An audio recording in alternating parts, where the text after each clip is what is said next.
Hello, good evening, welcome. It is Wednesday evening. That means time for one thing and one thing only. It's the 13 Programme Community Rugby League show, and this week, I know I'm a bit biased, but I think we've got a cracker. My name's Dave Parkinson, delighted as ever to be joined by Steve Beech. How are you doing, Steve? Are you all right? Yeah, I'm doing fine, Parky. And you know what? It is actually Wednesday that we're doing. In fact, we could actually say we're live and broadcasting on Wednesday, because we are. We're doing exactly that. We are, but you might be listening to this on Thursday morning. You might be listening to it, with your breakfast on a Saturday. Yeah, you might be travelling to a match somewhere, getting ready to play. But yeah, it is live. It is live. We are live, yeah. We can't say that we've done that all the time, although we have lied about it at certain points over the course of the season, haven't we? Don't tell them that. Anyway, we've got a packed show for you. So I was out in National Conference League land at the weekend. I was over at York Acorn. Got to say, fantastic club, great afternoon. Josh Mortimer and his team there, absolutely fantastic hosts for the NCL broadcast. I can't speak highly enough from them. So we'll be hearing from Josh Mortimer again. Yes, he was on last week, if you remember, lamenting his side's performance against Lee Miners Rangers. I also got to chat with a really interesting fella, Sam Wright. He's one of the 4 Australian players that they have at Rochdale at Mayfield. What a bloke. What a great fella. 4 Australians in one team. Is that allowed? It is allowed. Yeah, of course you can do it. There's no overseas quota. No overseas quota. Yeah. Any team can go and sign players from Australia if they want to. So if you're listening to this podcast in Australia as we're speaking, and you want to come to the northwest of England where it's raining and where it's been raining for about 4 weeks solid.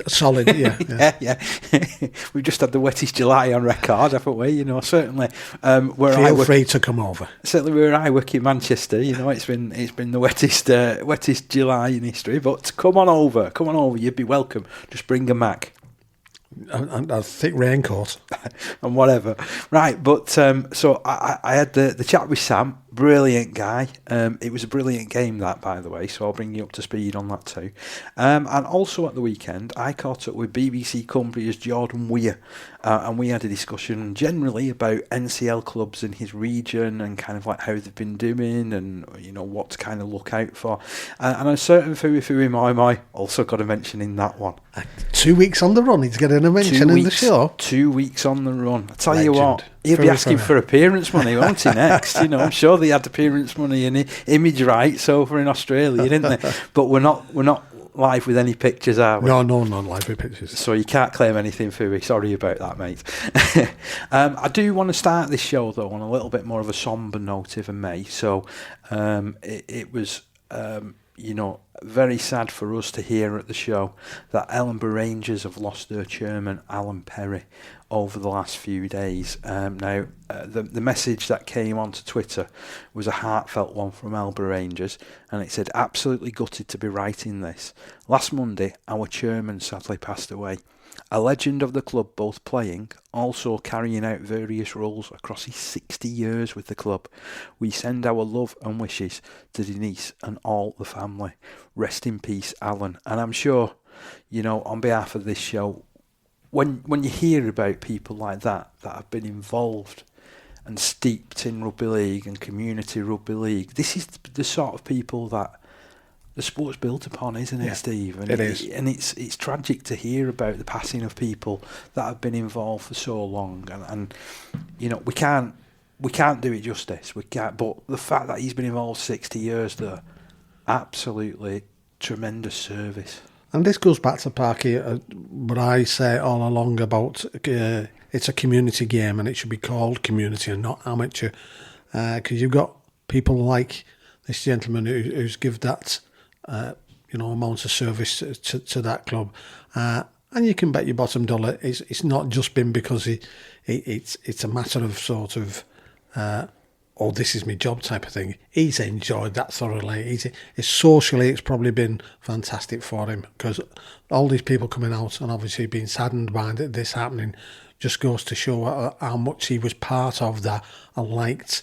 And like you said, lots and lots of clubs are built on guys like this, and sadly we appreciated them while they're there, but we probably don't appreciate them enough why they do it. It's at times like this, which is, it's sad, but the bottom line is it's great that people can come out and sort of speak about him in glowing terms, because, that's that length of time, absolutely unbelievable. And again, I want to praise Cumbria and Rugby League, because every other club in Cumbria have been the first to acknowledge, his passing and to pass on their best regards and condolences. I felt something very similar after our Andrew passed away. Some of the first messages I got were from people in Cumbria that I didn't know, and clubs in Cumbria that I hadn't had any association with, at that time. You don't think you have any association, but obviously they must think about you, Dave, and in this case, obviously they think of that about this gentleman as well. Very much so. Do you know what I mean? Yeah, very much so. So I was quick to sort of like acknowledge this and pass on my condolences, and I want to do this through my voice this time round, as opposed to, like a text message on a Twitter account or that. So yeah, our thoughts are with everybody at Ellenbrough Rangers. But wow, 60 years is an absolutely unbelievable stint, and Alan will be missed by everybody. Yeah, hugely. The other bit of news that I did want to tell you on a slightly brighter note was this was announced at the RFL council meeting, when they had the full council meeting last Wednesday. It was a little bit too soon for us at the show to bring it to you then, but I've got to pay tribute to NCL chairman Trevor Hunt, who was the guy that asked me to jump on board as media manager of the National Conference League, 18 months ago now, and I've not looked back since. I think it's been fantastic, because he has been proposed to become the next RFL Vice President for 2024. Now, Trevor, he's got more than 50 years' experience at all levels of the game. He's known throughout Rugby League as a journalist and broadcaster with BBC Radio Manchester. He's familiar to listeners across the world of Rugby League for his commentary on both domestic and international games. He also chairs the Rugby League Writers and Broadcasters Association, another organisation that he asked me to join many, many years ago. And he said, while some fans may be less familiar with his community game connections, Hunt's reputation in amateur rugby league circles is nevertheless formidable. A veteran of more than 350 games for Lee Miners, whose committee he also served on, Hunt was elected to the National Conference League Committee from 1986 to 1987, becoming vice chair in 1997 and then chair in 2006, a role that he holds to the present day. He also represents Tier 4 clubs on the Rugby League's community board. So, I've got to acknowledge the boss here, haven't I, and pay him the ultimate credit. But again, he's been so involved in Rugby League down the years. This is just rewards for that. And also his involvement at National Conference League level for, ever since its inception back in 1986. Yeah. Does this mean he can stand in for Lindsay Oil as Speaker of the House of Commons from time to time, or does it not go that far? I don't think it goes quite that far. But he'll certainly be at plenty and probably get invited to plenty of Rugby League dinners and, all of these types of things where he can go and present some medals and represent the community game like he has done for all that time. Yep, very good. Well done, Trevor. What you've got to do now, you've got to follow us on Twitter, because Lindsay Oil does. And he's the Speaker of the House of Commons. I wondered where this link about Lindsay Hoyle is. So, how can he do that, by the way? How can he follow us on Twitter? He can follow us on Twitter at 13 underscore... it's at 13 ProAmRL.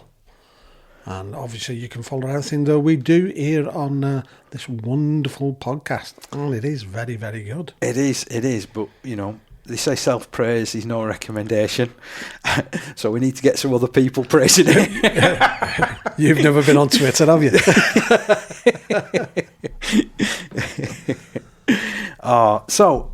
Right, I want to start with National Conference League, and I want to start with the game that I was at on Saturday. So this was a tremendous game.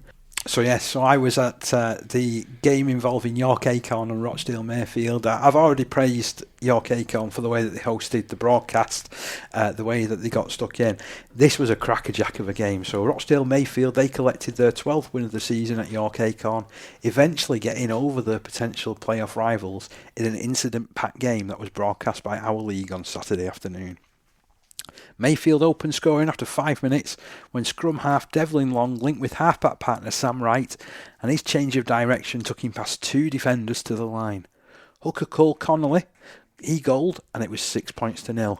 The hosts got themselves on the board in the 25th minute when Alfie Crawford, we spoke about him at length last week, Steve, so he's the hooker.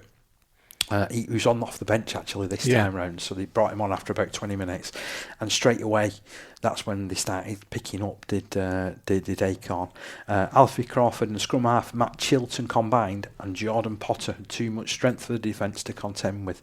In the teeth of a difficult breeze, got to say this breeze is legendary at York Acorn. It's a prevailing wind that blows towards the clubhouse straight down the ground.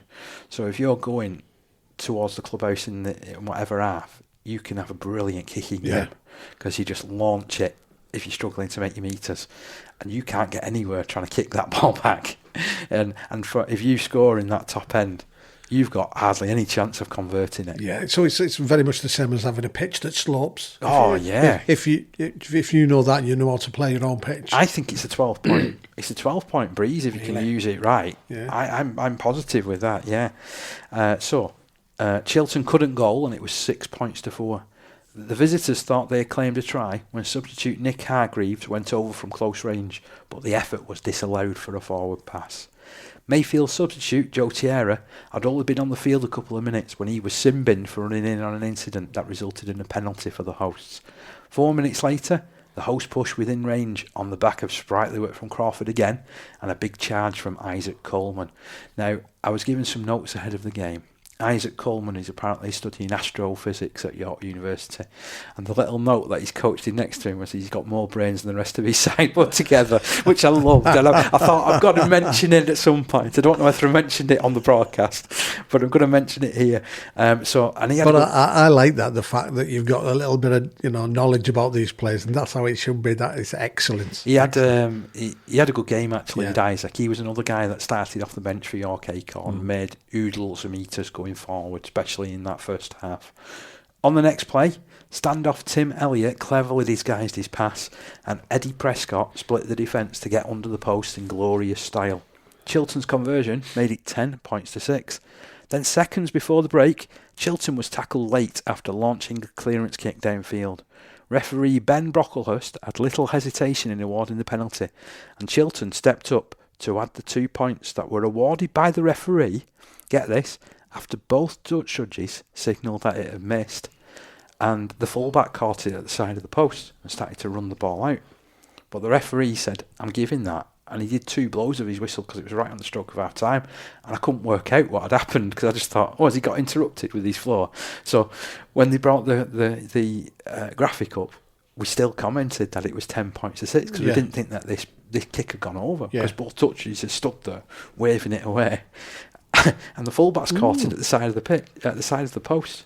But in the eyes of the referee, it's gone over, so he's awarded an extra 2 points. So the half-time score was actually 12-6.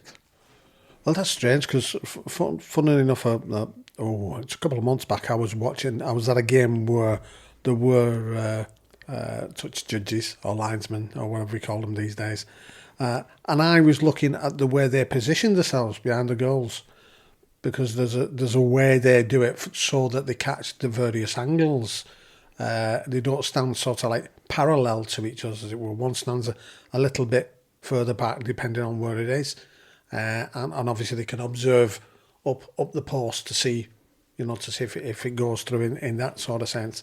So that surprises me that unless the touch judges were out of position to give it correctly. That's the only thing I can think of. It's the first in about 1,000 games of rugby league that I've seen 2 points awarded by the referee and waved away by the touch judges. I've seen it the other way, where they waved it away and the touch judges have been a bit indecisive on it. But But anyway, well, after much deliberation, Yep. we discovered it was 12-6 at half-time. Heading into the second half, an experienced Wayne English, so this is a guy that played something like 200 games for Swinton, another 100 games for Rochdale at the end of his career in the pro ranks. He was tackled into touch for Rochdale Mayfield in the opening stages of the new half.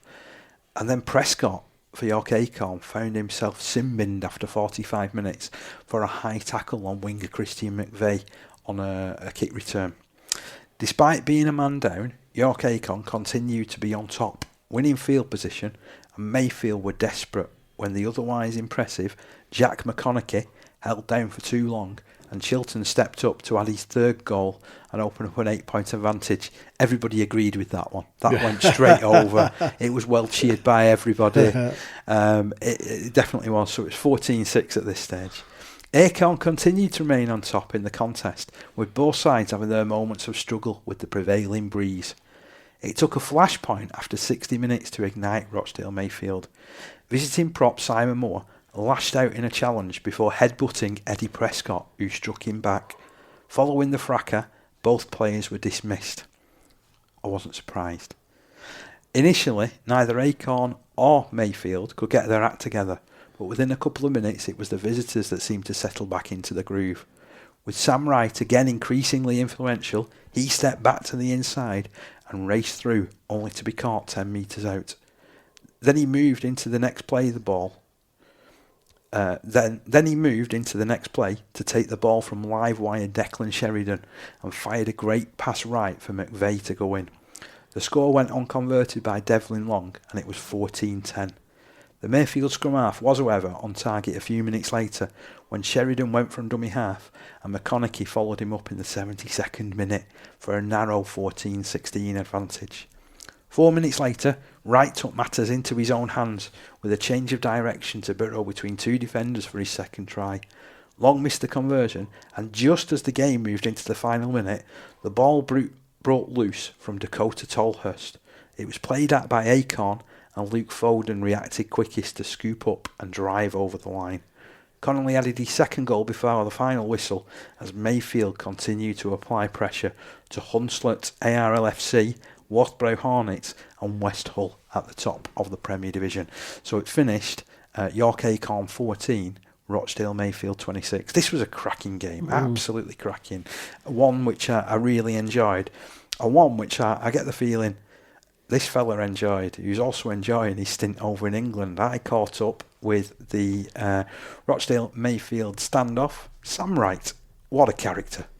Okay, I'm joined by Sam Wright from Rochdale Mayfield. Sam, we're at the end of what's been a cracking game this afternoon between Rochdale Mayfield and York Acorn over here in York. We picked you out as the man of the match. You got 2 tries and that brilliant assist for Christian McVeigh. What did you make of the game? We started very slow. We probably didn't play any footy until about 60 minutes into the game. Last 20 minutes we just turned it on. As soon as 2 people went off, we sort of just lifted our game and that's where we won it. We were pretty lucky though. Like we were very scrappy for about 60 minutes. It's a shame it almost took that sending off for it to spark up for you, isn't it? Yeah, well, it's a bit of a worry, like a little bit, but we just keep turning up and we trained really well this week as well. Maybe that was just a bit of a hangover from training too well. Sometimes that can happen as well, but we're happy with the win. That's all that matters, yeah. You do look like you enjoy playing with this Rochdale side, though. Yeah, love it. It's good. It's a great place to play. They've welcomed us with open arms, and we're loving it. Tell us a bit about your story then. You know, how's an Australian lad like yourself ended up over here playing for Rochdale Mayfield? So there's 4 of us. There's 4 of us. We moved over together. We all played together back home in Sunshine Coast. It's an hour above Brisbane. Near where Redcliffe is. You're still not selling this about how you end up in Rochdale, and then I'm getting to it, man. So why would you leave? Right. So we just come over and then we just saw it as an opportunity to get out of where we are. We've been there forever, and then just do a bit of travel Europe while we're here and play some good footy as well and hopefully win a comp. So, yeah. So you've been enjoying it. You look like you've settled in anyway. Yeah, very much. Yeah. We're living here. We're working here. We've got a car. It's awesome. How difficult is that sort of stuff to set up? Well, we were just lucky that our coach back home, he knew a few people because he played in France. And then he spoke to a few people there. We were originally going to go to France, but then it sort of just didn't pan out for us. And then we got told about England, and we just jumped at it. So yeah. Certainly France's loss is Rochdale Mayfield's game then. I guess. I know that you mentioned to me just before we started this interview that you had family back home watching, so hopefully they've enjoyed seeing you at close quarters again. Yeah, I was talking to Mum just before, and she was stoked. I said I'll get a try, and I'm happy I got 2. So yeah, 2 and an assist as well. Yeah, I can't complain. So it was good. I know form's been a little bit patchy over the last few weeks because you had that really consistent spell, didn't you? Where you won about 9 or 10 games on the bounce. Yep. What do you put that down to, and do you think you're over it? I just put it down to we went like semi-deep into the Challenge Cup as well, and that sort of just threw us off a little bit. And then we got catch-up games and cancelled games, and just stuff's happening everywhere. So we're just trying to get consistent. We've had a lot of injuries as well, but that's not an excuse. We're a club, and we got depth, so we should be winning those games. So hopefully we're over it.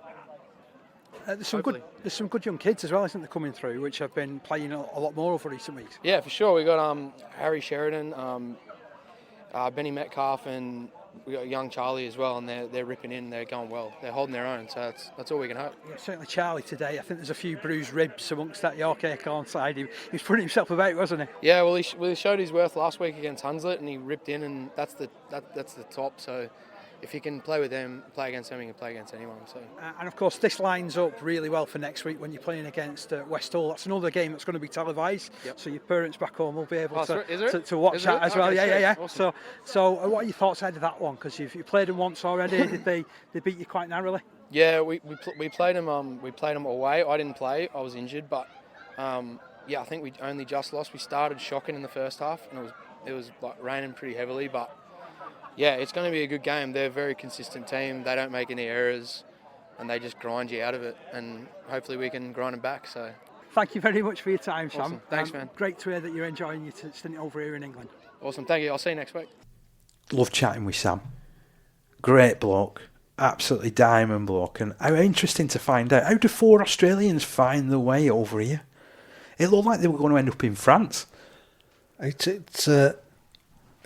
just, you know what, it's strange because you hear about lads from England going over to Australia. In fact, I think there's one lad from one of the teams who's just gone. I'm not sure whether it was one of the Yorkshire sides. There's a couple of lads that are over there that I know actually, this season. So you hear it that way, and you can understand from a lifestyle point of view, weather and all that sort of thing, and opportunity.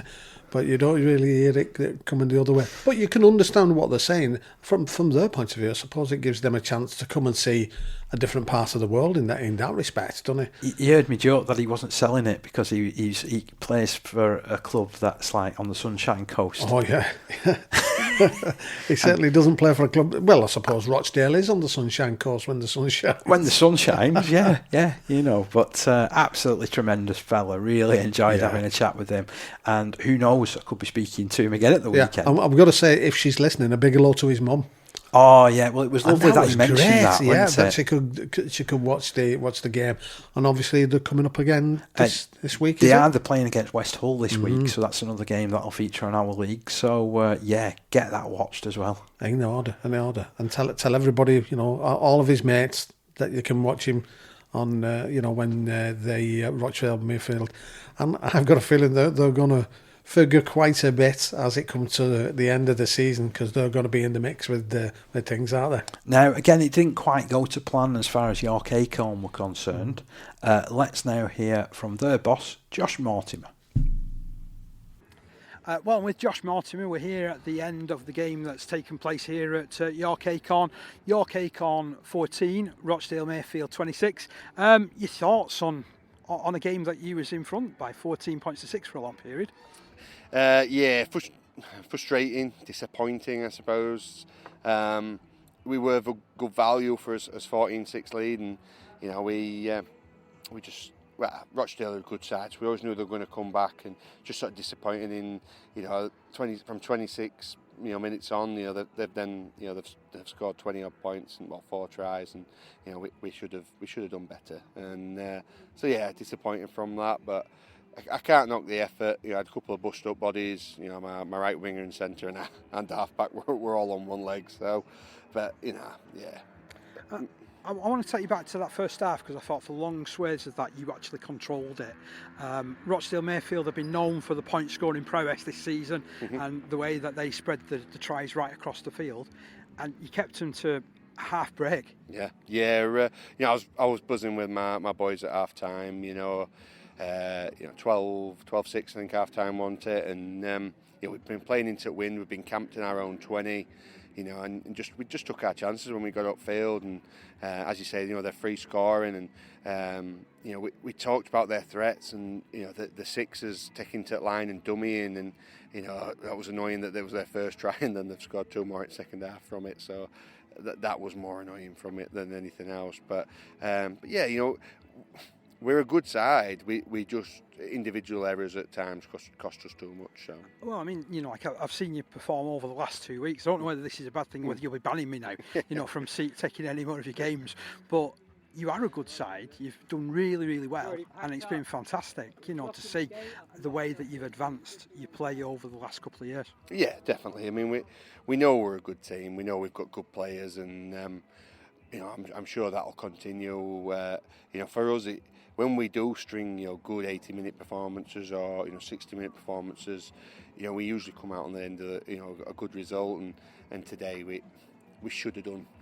With 14 left, I'm thinking we can hang on here and not necessarily give up in the way we did. That was more disappointing than anything, I think. Yeah. Do you credit Rochdale Mayfield for the way that they stuck together after the sending off? And Yeah, I do. Yeah. No, they're a good side, and we contained them in the first half, and we didn't contain them in the second half, and that's what good sides do, don't they? So I mean, there's I said in my programme, but notes before the start of the game, I thought Rochdale are probably the best team we've played this year, especially the way they blew us away at their place, and I think they're probably not far off after today's performance as well. So yeah.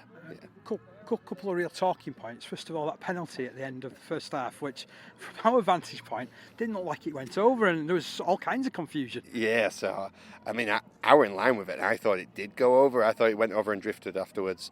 But obviously we'll see on the cameras, won't we? So well, it was given. So it's given. So it was given. So that's care. Okay. Yeah. And then there was the sending off as well. One of your boys, he'd previously got himself sin-binned. Yeah. I know you said that he plays with his heart. And, he does. And he was having a good game right up until that point. Wasn't it? Yeah. I really feel for him.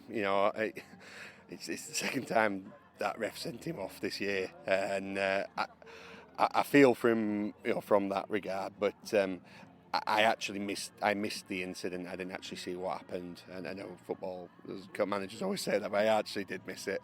But people tell me Eddie didn't do anything, so I'm sure we'll be all right at judiciary for it, I think. Who have you got next week? Dockers at home. All Dockers at home. Oh, that's a chance to get back on the horse, isn't it? Yeah. So I mean, Dockers has been struggling away from home, but they've got some really good players, and they beat us earlier on in the year. So we've got to put that right first and foremost, and if we can get a win, and I obviously don't know what results have happened today. I haven't seen any yet, but we could potentially be dropped out of playoffs today. So it's important for us that we can get back in there and start our climb back into finals footy at the end of the year. So magnanimous in defeat there. Great to speak to Josh again though, and there is a lot of positives there at York Acorn, and it was almost like the sending offs spurred Rochdale Mayfield on, and it just meant that they got above Acorn, in the way that you'd expect the game to go. Yeah, we talk about it time and time again about momentum, in both ways. If you're in that sort of you keep losing things, there's the momentum of that, but then you get something like this where you get a little spark which pushes you forward to push things on. And considering that York Acorn were up 12-6 at half time as well, it's a very good win for Rochdale Mayfield. Like you were saying, they've been on a run in the past. I think, was it 10 games?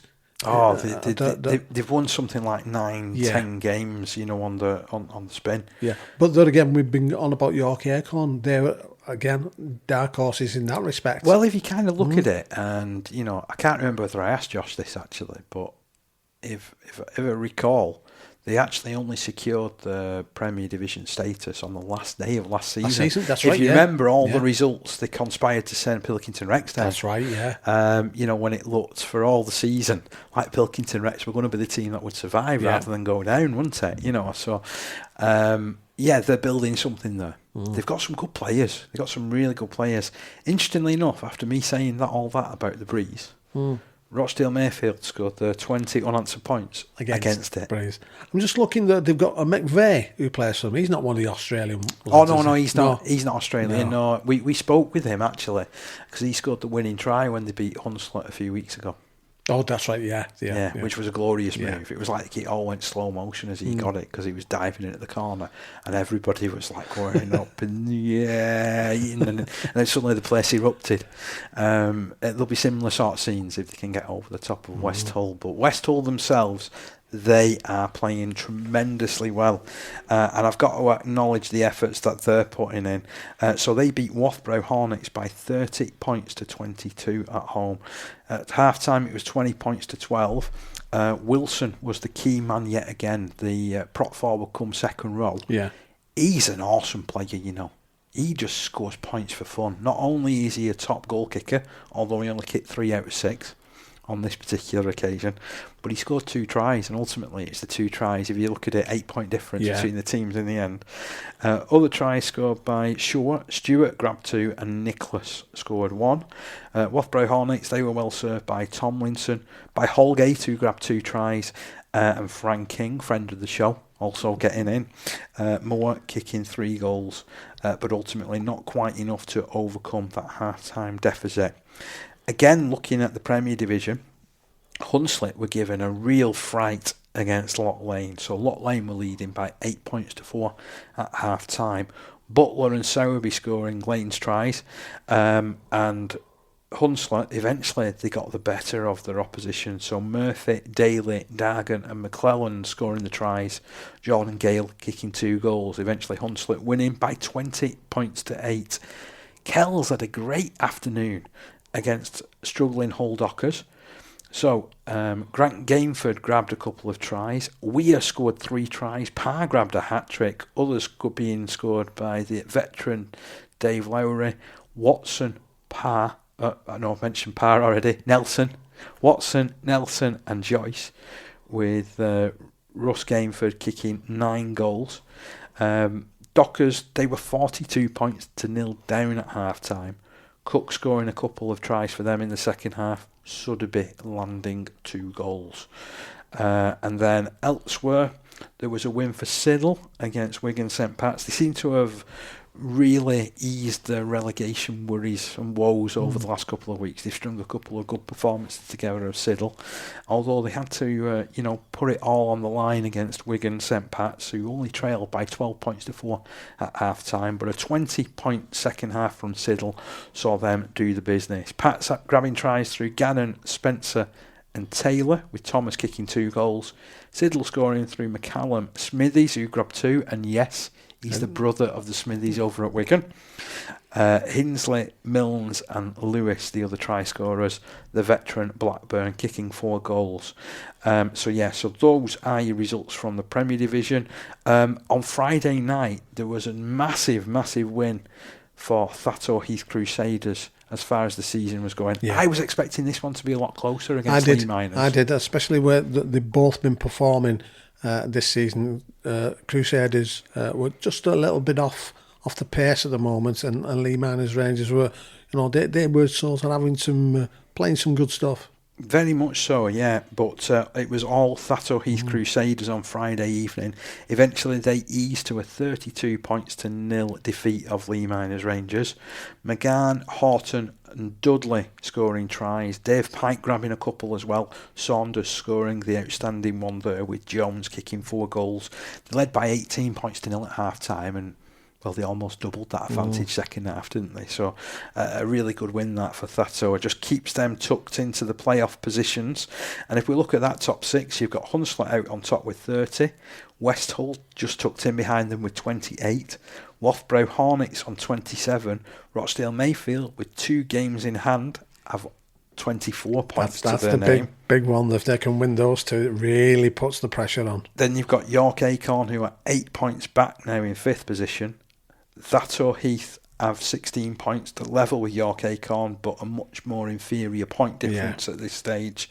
You've got Loch Lane, who are a point behind with 15, Siddle on 14, Kells on 14, and your bottom three, Leet Miners Rangers, who have now played 18 games. They've got 4 games to save their Premier Division status, and they're 4 points off the pace.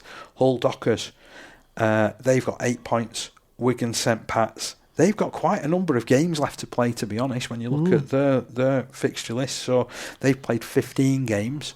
They've got another 7 games remaining, which they're going to have to squeeze into the last few weeks, including a couple of games there against Rochdale Mayfield, which could be telling, couldn't it? Very at much. Both ends, Yes, to be fair. Very much. So St Pat's bottom of the pile with the 6 points. Into Division 1, a game took place on Friday evening. This was Heworth at home against Stanningley. Heworth have been playing some brilliant rugby league, and to be honest, they've got a superbly named player by the name of Harley Axe that plays for them, who scored 2 tries.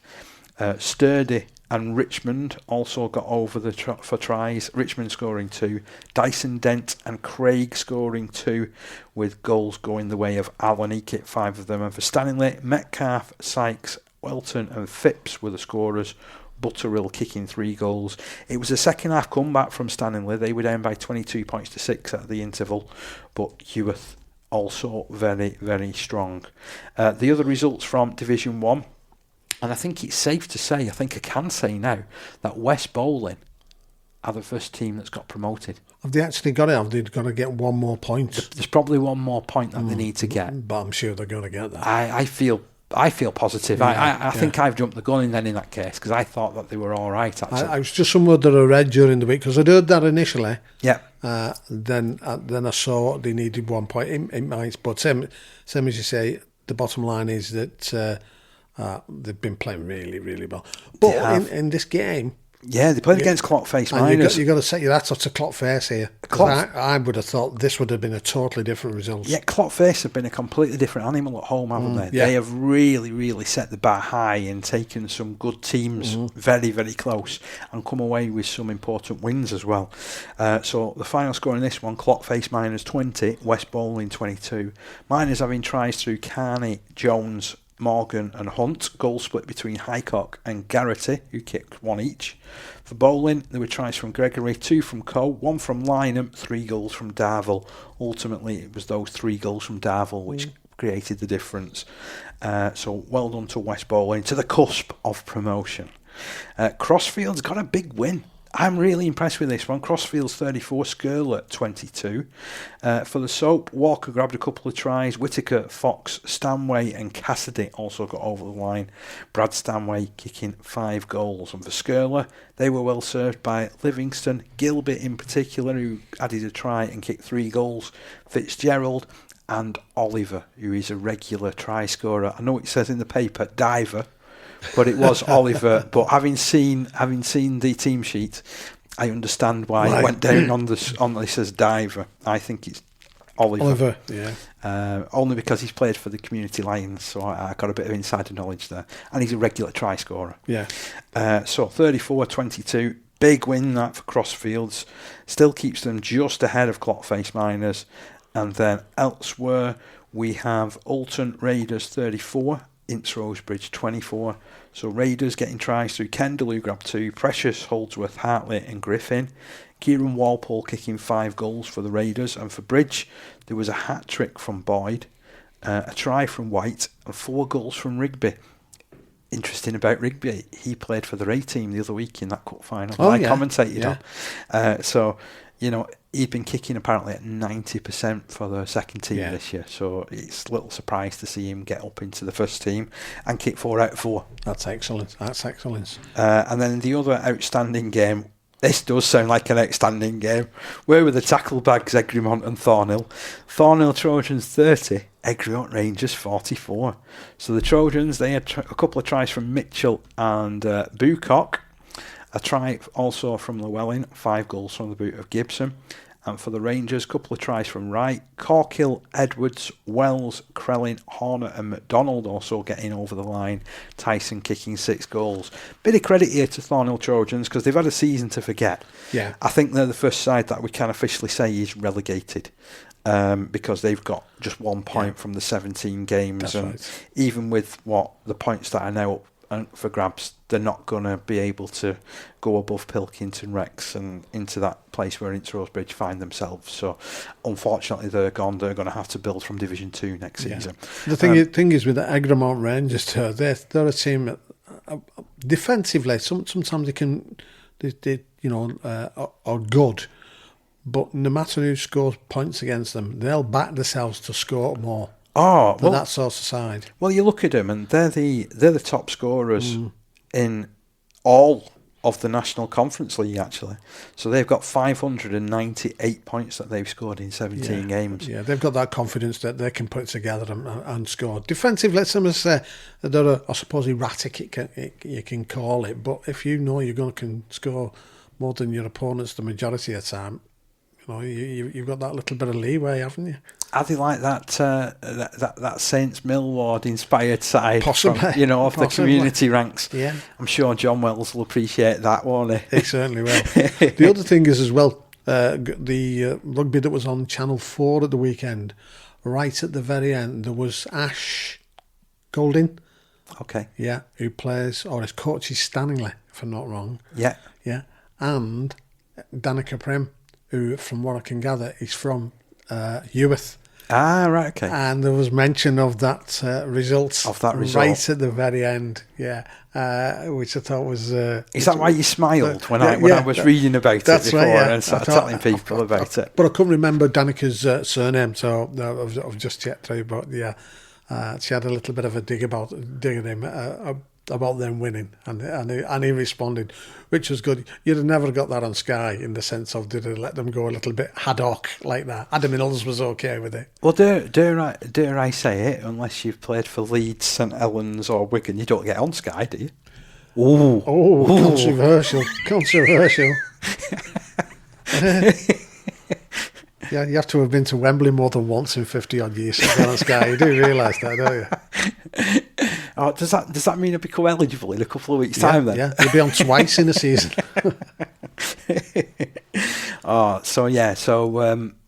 Where was I? I was in Division 1, wasn't I? Yeah, we just finished Thornhill Trojans 30, yeah. Egremont Rangers 44. It was 34-12 at half time in that one for Egremont. So a bit of credit to Thornhill for the way that they put the points on in the second half, but ultimately, as I mentioned just before, they're going down. They've got a bit of a rebuild job to do, I feel. Yeah. They're well capable of doing it, and it doesn't take a lot to turn things around, does it, either? I agree, but we're moving now into Division 2 where we'll look at that and we'll think... there are teams there who, there are teams in Division 1 who are possibly could end up in Division 2, having been in the Premier Division, and you would have thought they would have rebuilt, but they've just tumbled, and that's Rex, who didn't play this week. You're looking at Pilks, aren't you, there, who just, they can't seem to buy a win, can they? I mean, they were fortunate this week they didn't get beat. That's controversial as well. Well, they didn't play, did they? They'll be locking you out. They won't be letting you run the other podcast from there next, will they? But they do. They need to get their act together. Otherwise, it's the old rumble down to Division 2. I don't know whether they're going to survive it, actually. They're running out of games, aren't they, drastically? They've only got 4 games. I'm sounding like that thing, where there's the soundtrack to Flash Gordon, that Queen did. Oh, yeah. They've only got 14 hours to save the Earth. They've only got 4 games to save the status as a Division 1 club. Will they be able to do it? Well, keep following this show. We'll tell you all about it. You'll say that when you see the fixtures at the end of this. Division 2. This was the real crucial game. We pointed to it last week, didn't we? Dewsbury Moor Maroons against Waterhead Warriors. We were expecting a titanic tussle. And I've got to say, Waterhead Warriors, is there more that we can say about them? They're very good, aren't they? Yeah. They don't make that many mistakes. They're a very solid rugby league playing side. They've only conceded 168 points in 15 games this season. Dewsbury Moor Maroons have been very good on attack. They've scored 472 points in all of their games. They were only able to put 10 points past that Waterhead side. Waterhead themselves, Jensen Hamilton, he's getting back into that sort of form that we were talking about every single week last year in Division 3. He scored 2 tries and kicked 6 goals. Brennan and Young also scoring tries. Holland, who I'm delighted about because he's been there throughout his days. I think somebody described him as getting towards the veteran stages. And now he's seen his Waterhead side come good. He scored 2 tries as well. So they defeated Dewsbury Moor Maroons 36 points to 10. The Maroons had tries from Walker, who also kicked a goal, and Clarkson, but ultimately they were well out of the contest in that one. I mean, it was 18-6 at half-time to Waterhead Warriors, and they doubled their advantage second half. Elsewhere, East Leeds 24, Woolston Rovers 38. Mensah, Hughes, Edwards and Plunkett scoring the tries for Easts. Robinson kicking 4 goals. Adam Files had a right afternoon. He scored 4 tries. Yeah. Vernon, Leonard and Whiteley also getting on the score sheet. Leonard kicking 5 goals. This sounds like another one of those. You've seen Woolston. You've spoke to the coaches over the course of the season, and they've lamented at times that their side has needed almost a rocket, haven't they, to get themselves going. And this seems like it was just the same. So East Leeds were leading 18-16 at half time. That's a great second half from Woolston, though. It is, and the thing is, usually it's Woolston have a big or have a commanding lead in the first half, and they take the foot off the gas in the second half. I mean, so this is the other way around, and obviously I saw this reverse fiction. I spoke about it many times on the show, and the way East Leeds' season has gone, you look at this, you think, you know what, you're putting up a decent score now. There are the times where you can't get a team together. There's other times where you're playing really, really well on the pitch, but the results are not coming. I still just can't figure out what's happening there. But yeah, 24-38, good win for Woolston. They'll be happy with that, getting that on the road. But East Leeds can take something away from that as well. Definitely. I mean, it does look like the favourites to go down, aren't they? Let's be honest now, with 3 wins from 16 games, but they have got enough games. They've got 6 games remaining that if they were to win all of those, well, no, they'd probably still get relegated, actually, looking at the way that is. But they've kicked on a little bit, haven't they, over the course of the campaign of East Leeds. Lots and lots of changes there over the course of the season. Players going elsewhere. Alfie Crawford, who I talked about from York Acorn. Yeah. He started off at East Leeds, so he's a guy that's left and up sticks and, found his way to Acorn. He's certainly making them tick. And you do wonder if he'd been able to stop, maybe, would that have had an impact? There's a couple of other players that are throughout the NCL that have gone into other teams. And it happens. It does happen. It does happen. Especially if you get a team that was as successful as they were, which shows that you've got players when they were in division lower and they were turning up trees, weren't they? Yeah. So you can understand that, other teams coming in looking to from higher divisions picking off their other players. 3 more games to tell you about at this level. So Milford 24, Saddleworth Rangers 32, and Saddleworth, they're in the drop zone, but only a point behind Myton and with a game in hand.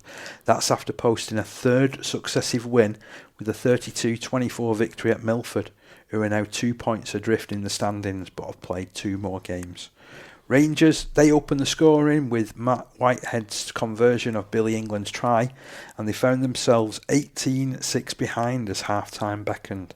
However, touchdowns by Charlie Mills, Gareth Morgan, Joe Howe and Rob Charles helped the visitors establish a 26-18 lead, although Milford threatened themselves with Max Rooney's try and Sam Best's 4th goal.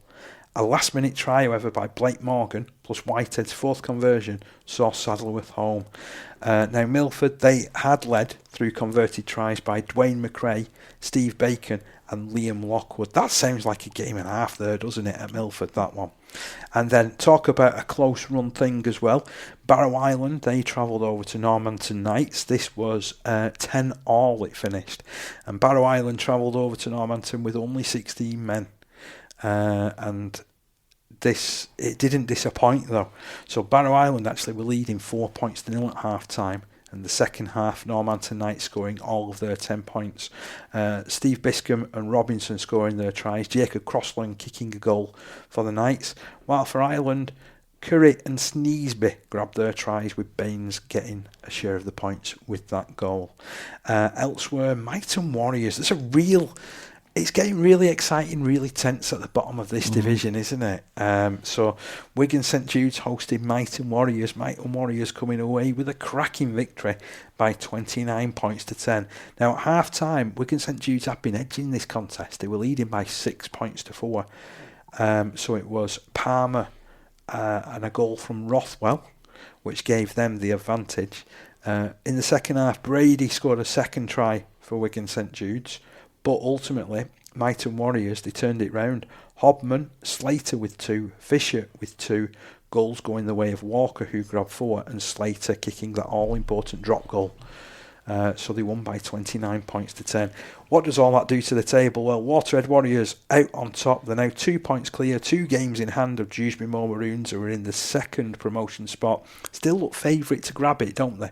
I think at this stage. They're 4 points clear of Woolston Rovers, who are in third position. Shawcross Sharks, though, could be the team to catch everybody up. They've got 2 games in hand on both Woolston Rovers and Dewsbury Moor Maroons. They're just a point behind Woolston, and they are 5 points behind Dewsbury Moor Maroons. Just beneath them, Barrow Island have played 18 games and find themselves in 5th position. Then there's Dewsbury Celtic on 16 points beneath them. Normanton Knights on 15 points beneath them. Wigan St Jude's just took beneath them on 14 points. Myton Warriors on 13 points. And then you've got the relegation zone featuring Saddleworth Rangers, Milford and East Leeds. It's coming down to the wire. This is going out to the wire in this division. So at the moment, you look at that table, and with Myton and Saddleworth Rangers having to play each other twice, those are going to be absolutely pivotal games as far as this division stands. There will be some absolute corkers, and I wouldn't put it past someone like Wigan St Jude's perhaps getting a couple of victories and moving up into the playoffs. But then again, I wouldn't discount Normanton Knights for getting a couple of wins and climbing up into the playoff positions. And I wouldn't discount anybody from picking up the victory. It's such a tight division, that one, isn't it? Yeah, you can't put anything between them, certainly that middle part. And I think we say this time and time again, Parker, I mean, that there's nobody in these divisions that sort of gets away, do they, as such, in, where there's a definitive split of the you get to that midway where you get the 6th part. Very rarely there's a substantial gap between the 6th and the 7th and the 8th. It's, as you say, there's always that chance towards the end of the season. You stick a couple of good wins together and you all get the that results position, go. Yeah. Or you lose a few games and you end up you're fighting relegation. That's right, you're looking over your shoulder, aren't you? So, I mean, I know I've picked out Myton and Saddleworth as the key teams to watch over these next few weeks in that division. But I think there's a lot more to be written yet, and a lot more for us to talk about at that level. Definitely. Now, in Division 3, they're running out of games, so they've only got a league programme of 18 games to go through. So, Lee East will play their last game of the season this coming weekend. How did they get on in the previous weekend? Well, they beat Bentley by 36 points to 12. Appleby and Aspinall getting over for tries. Aspinall grabbing 2. Wharton, Chris Prescott and Kieran Prescott going over. Clark getting over as well, with Holland kicking 4 goals. For Bentley, there were tries for Seaman, Hall and Smith. Elsewhere in the division, Beverley, who've had a real up and down campaign, they showed their potential because they defeated Millom by 25 points to 16. Miller, Hutchinson, Poskett and Hudson grabbing their tries, Hardy kicking 4 goals and a drop goal as well. For Millom, there were tries from Postlethwaite, Harris and Terrell, with Postlethwaite landing 2 goals. Now Beverley, there were 17 points to 6 up at half time, and I think that is a huge bonus in that particular game and probably ensured they were going to go all the way. Now there was defeat for Ellenbrough Rangers over at Driglington. This sounds like a match and a half as well, to be honest. So Roach getting a try, Sheldon scoring 2, Makinson with 4 goals heading the way of Sanderson, who also kicked a drop goal. For Elborough, there were tries from Tierney, Robinson grabbed 2, and Zach Alstrom, who's been a try-scoring sensation in Division 3 all year. Hoyles kicked 4 goals, but ultimately it's that drop goal that proved the difference. Sanderson kicking it, and Driglington winning 25 points to 24 after trailing 12-6 at half-time. What a win. That is superb from Driglington, isn't it? Elsewhere, Eastmoor Dragons just held off a spirited performance from Hensingham. Matthews, Oxley, Wigglesworth, Peel and Roberts scoring the Dragons' tries. Javons only able to kick 1 goal. For Hensingham, there were tries from McGarry, Butterworth and Rothery. Goal split between Carrick and Richardson, who had 1 each. And then elsewhere, Seaton have been having one heck of a turbulent season. I think it would be fair to say. Second season within the National Conference League. I know they've lost a few players. They've been trying to turn teams out week in, week out. They have been, getting on the field on a regular basis. They were defeated by 30 points to 12 by leaders Oldham St Anne's. And Oldham St Anne's, they had to push all the way to get this particular result.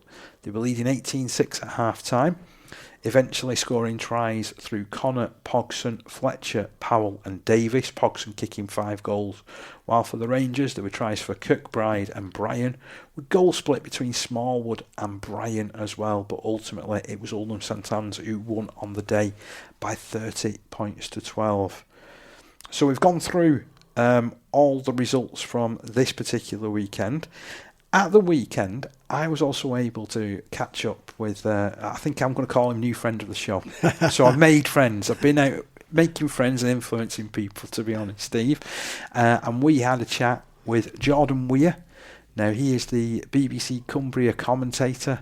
He follows Whitehaven absolutely everywhere. And we had a chat all about the Cumbrian influence in the National Conference League.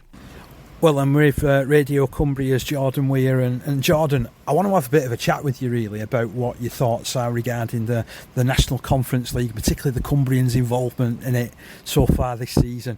We're getting to a crucial stage now, probably about 6-7 weeks from the end of the season, and currently Loughborough Hornets running hot. They're really pushing Hunslet all the way. They certainly are. I mean, as we're speaking on the Sunday. It's they lost away to Westall yesterday, so have just dropped down to third. But it's typical of what Loughborough do. They've been a mainstay in that sort of Premier Division for really since it started. Obviously, have won it a couple of times, but for such a small place as what Loughborough is, it's such a small place, a small village. They've always competed really well above their sort of really grade as they should. They've competed in national cups in that previously before even before the national conference. So they've always really competed. Ian Rooney does a fantastic job there. He's able to keep a sort of nucleus of players. They've obviously losing to the old professional club now and again. Curtis Tier, who's moved them a step up to the professional game in recent years. Carl Dixon, prior to that, and there's sort of like some Mark Jackson and Graham Maddinson, Carl Rhodes has sort of made the step up, but they always seem to have that nucleus of a really strong squad. I mean, Frank King has been one that I've watched for years. I'm wondering how have you never made the step up to professional, but Frank's, for whatever reason, he's decided he's very happy to stay at Loughborough, and they're always sort of challenging up and around the top of the Premier Division in NCL. And I also want to speak to you a bit about Kells as well, because they're fresh back in the Premier Division this year. They started off like a house on fire initially. The first 5-6 weeks they looked like they were going to finish in the playoffs. They might still end up doing that with the way this bottom end of the competition is, but surely they would have been thinking more about consolidation after the season that they had last year in Division 1. I'd imagine so, with Peter Smith taking back the reins, obviously, after having a couple of years out. Stephen Kirkbride, who's now the assistant coach at Whitehaven, had taken the reins at that time and had sort of fallen back into Division 1 after what was a meteoric rise since they first moved into the NCL. It'll be around about a decade ago now. So, they stepped up really, really quickly. But yet again, Kells are very similar. They're able to normally keep a nucleus of some fantastic locals. Paul Culneen played there for a number of years. Tony Burns, just a couple of names coming to mind, but Peter Smith, I think yet again going in with a younger squad what they have done in previous years. A few lads stepping up from the sort of second team, the Cumbria scene as it was. It would have been about consolidation for Peter's side. I work with Peter quite a bit during the Radio Cumbria coverage. He's always happy to come and speak to us. Speak to come and summarise for us on BBC Radio Cumbria Sport. But I imagine it would have been about consolidation. Thoughts maybe turned away from that after that sort of start and talking about the playoffs, but I think Peter will be happy that his side are able to consolidate their position in NCL Premier and start to push again and maybe start challenging the likes of your Hunslet, your Loughboroughs and your Westhulls towards the top of the division. I can imagine being pretty happy after yesterday's result, because I think they beat Huldock 66-12 at Kells, so that's a huge result, that, isn't it? Yeah, I mean it certainly is, and I think I didn't get to the game myself. I was planning up to, but something else unfortunately came up. But I think there were sort of 40 points odd up at the break, and to be able to go in that sort of scoreline at the break, you as much as you want, your brain just maybe says, I don't need to do as much in this half. So you maybe wasn't as happy. They maybe didn't step on and get another 40 points. I mean, they got about another 20 odd points. But yeah, probably the thing with Peter, they'd probably been happy that it wasn't happy that they didn't then keep the 0. So not when Pete as he would have been. But yeah, it's good for obviously the Cumbrian National Conference League perspective to see Kells back up there, and obviously Loughborough challenging towards the top as well. And currently, as it stands, looking at Division 1, they could soon be joined again by Ellenbrough Rangers, who've had a couple of dodgy results early on, but they've found some level of consistency over the last few weeks, which sees them right amongst the quality sides that are in that division. Yeah, certainly have. I mean, Egremont would have been really disappointed to have found themselves relegated in the first place, but yet again, they had a few players in the last few years who've sort of stepped away, the likes of Peter Boucher and a couple of others, Kieran Glenn, who didn't seem to be playing as much in the last couple of seasons. He's another one that I've always wondered if he was 6 inches bigger, he could make a professional play. He's probably just that too small to make in terms of height, but he really does battle himself above his weight. Does Kieran when he's played for Egremont. Having John Paul Brocklebank in there, obviously week in week out, which I think they've been able to do more likely this season, where he hasn't done in previous seasons, will really help a young side round him. And yeah, they're sort of battling towards the top of Division 1. I'd be hoping they can secure an immediate return back up to the Premier Division. I think when I've spoken to John Wells before, he's been able to get John Brocklebank back in the middle of the field. He was almost trying to put square pegs in round holes because they hadn't got a natural halfback that had come through the system. Yeah, and John Paul's obviously been there for years. Obviously played under Father John before that.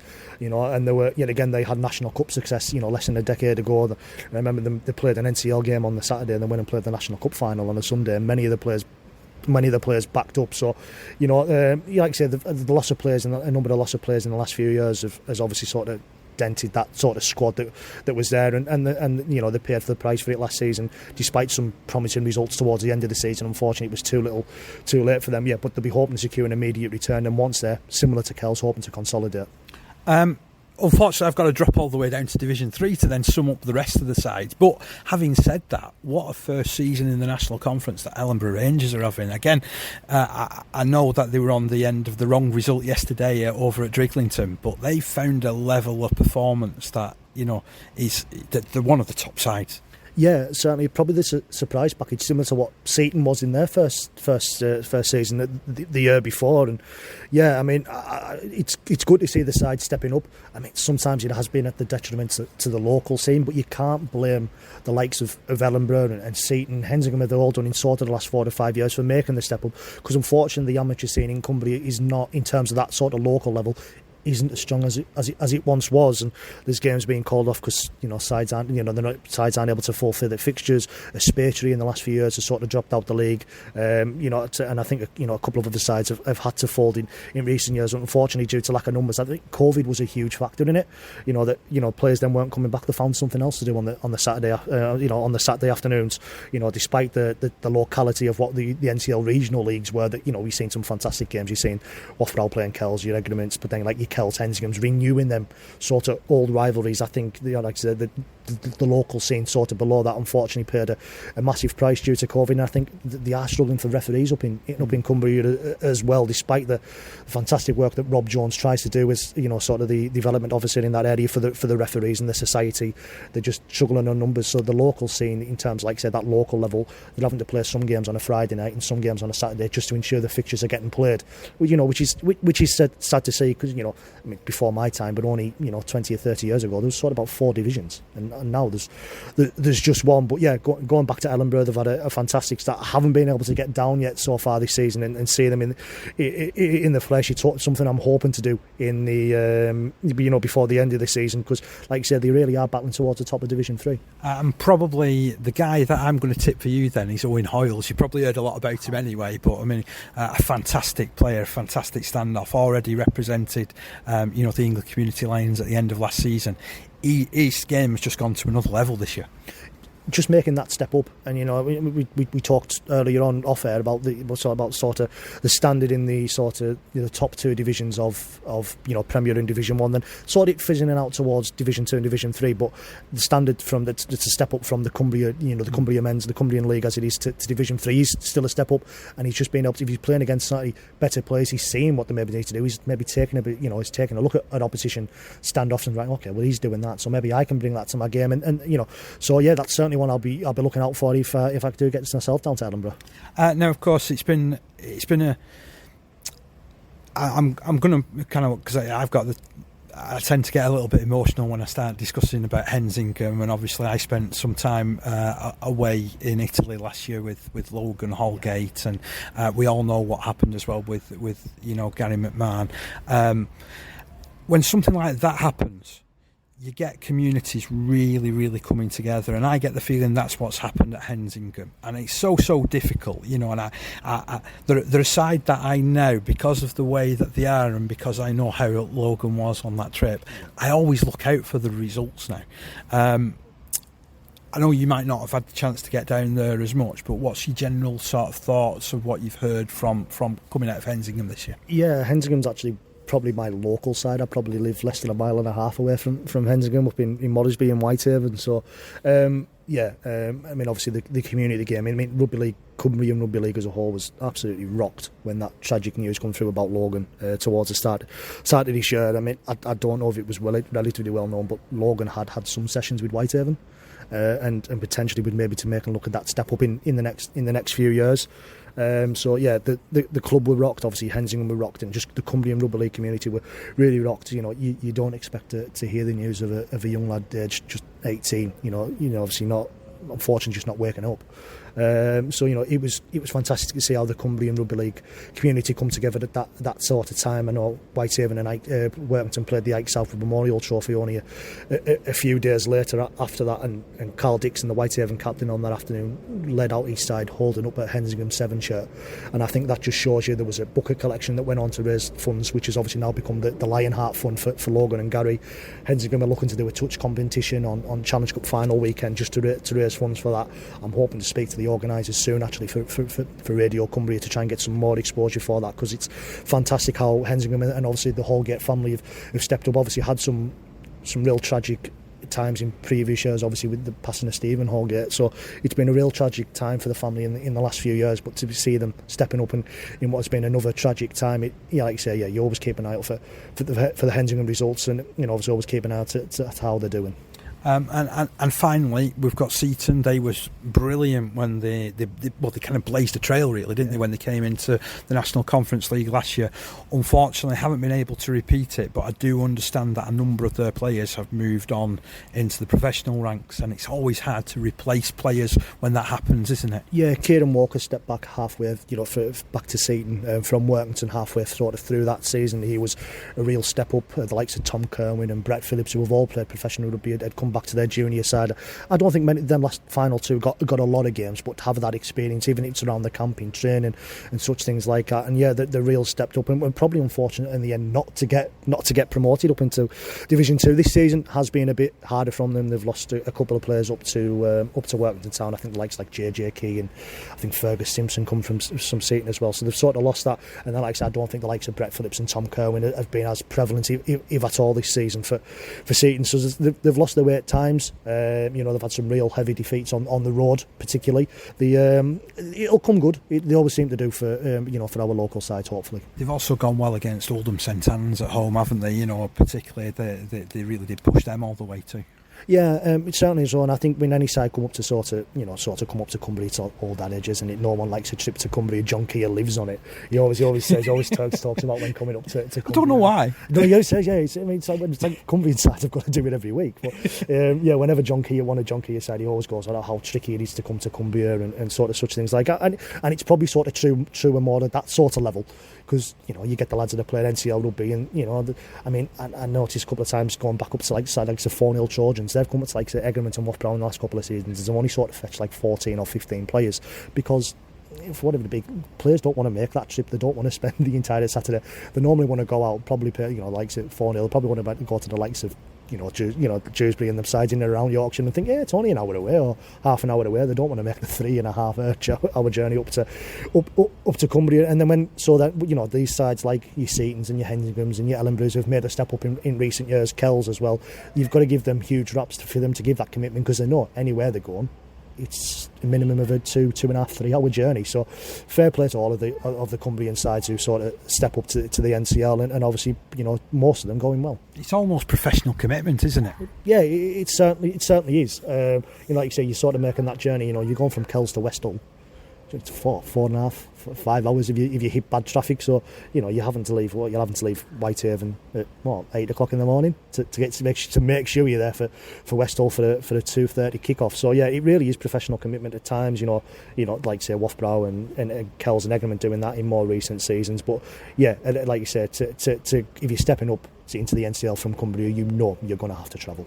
Let's look a little bit wider, because obviously there's Barrow Island that are also there, but I want to talk about Millom, and particularly a certain Fuifui Moimoi, who we all thought was done and dusted with Rugby League, to be fair. He last turned out for Rochdale Hornets. He'd been playing a bit of Rugby Union, I think, in between, and then suddenly it's the biggest story in Rugby League until Lee win a Challenge Cup semi-final. Yeah, I mean, Fuifui Moimoi, so good they named him twice. A story of how does a former international New Kiwi and Tongan, and how does that end up at Millom? Obviously, I know he's got family there playing, and I heard the rumour around about 10 days before it was announced, and I was actually told by I'm not going to mention anyone, but I was told by a fellow member of an NCL side of another Cumbrian club, and it's Fui signing for Millom.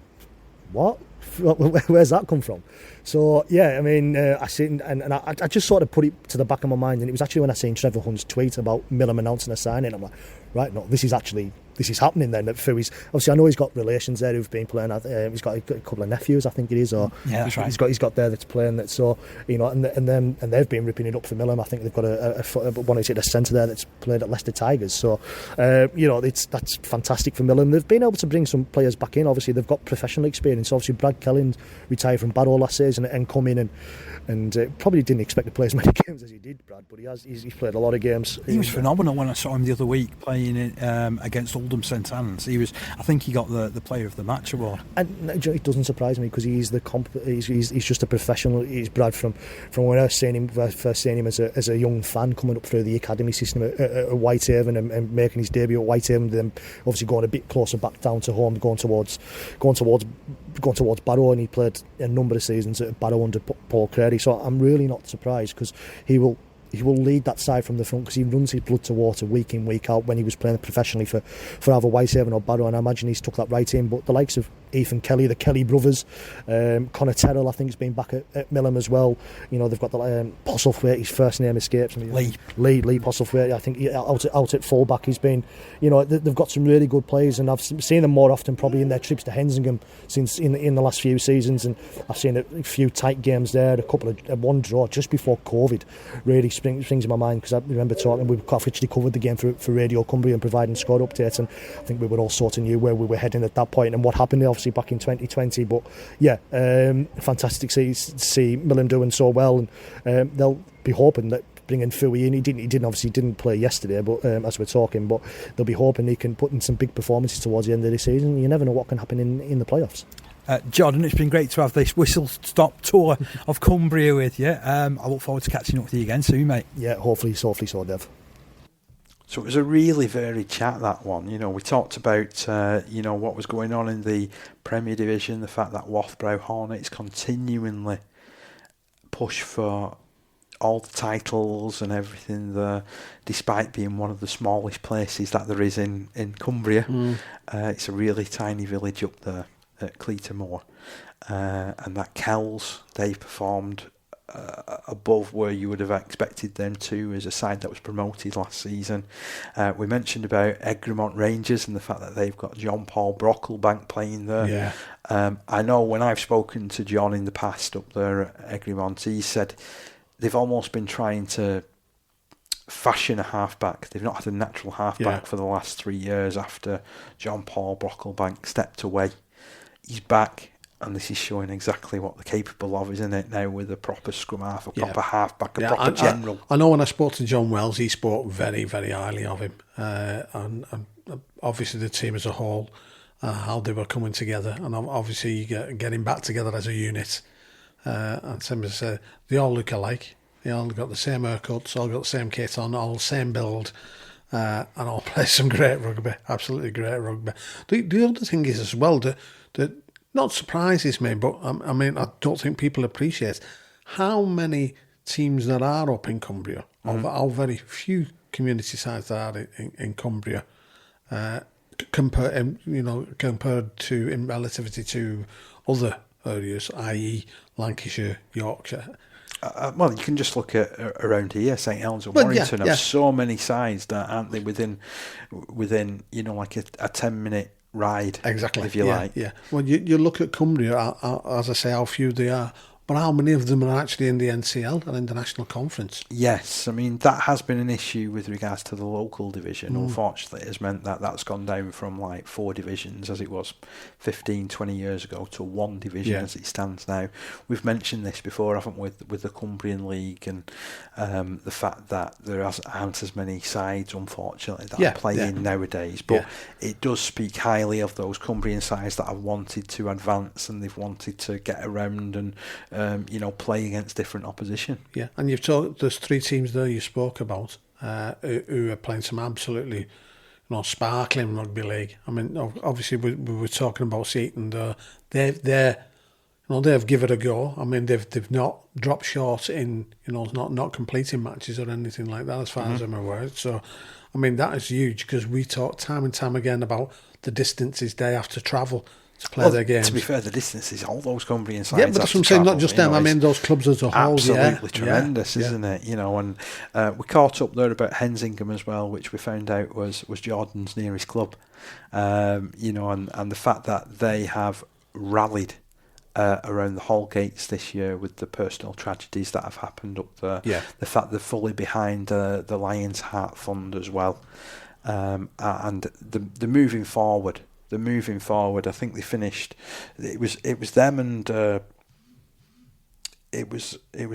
and Eastmoor Dragons who were at the bottom of the league last year. So the bottom 2 teams have to seek getting in the NCL again. Yeah, so it's like a re-election. It's like a re-election type thing, So and I'm glad that both of those are continuing and they're showing signs of sort of getting up a bit. It's funny you should mention that, because you look at that result that you just mentioned about Eastmoor Dragons just beating Ensingham. Just looking at if that had gone the other way, it would have been 8 points for Ensingham and 10 points for Eastmoor Dragons. So yeah, they'd have really been in the the mire there, Eastmoor Dragons. They're still, don't get me wrong, I don't think they're probably safe-ish because of, like we said, there are a few matches to be played.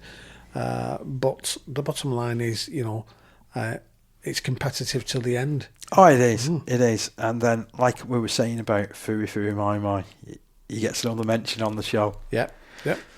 I love what's going on there at Millom. It seems like a club that is, there was a great atmosphere when we were there a few weeks ago.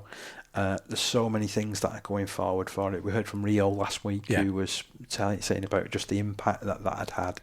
And it is great, and I'm glad that we've got people like Jordan who go out and obviously watch these sides from time to time and keeps up to date, and he'll hopefully be able to keep us further up to date. Because it's great having a chat about these Cumbrian sides, because the more we can shine the spotlight on these areas, whether just community as a whole, but even more so in Cumbria, where they probably don't get as much bigger coverage as don't get me wrong, again, it's going back to that word relative.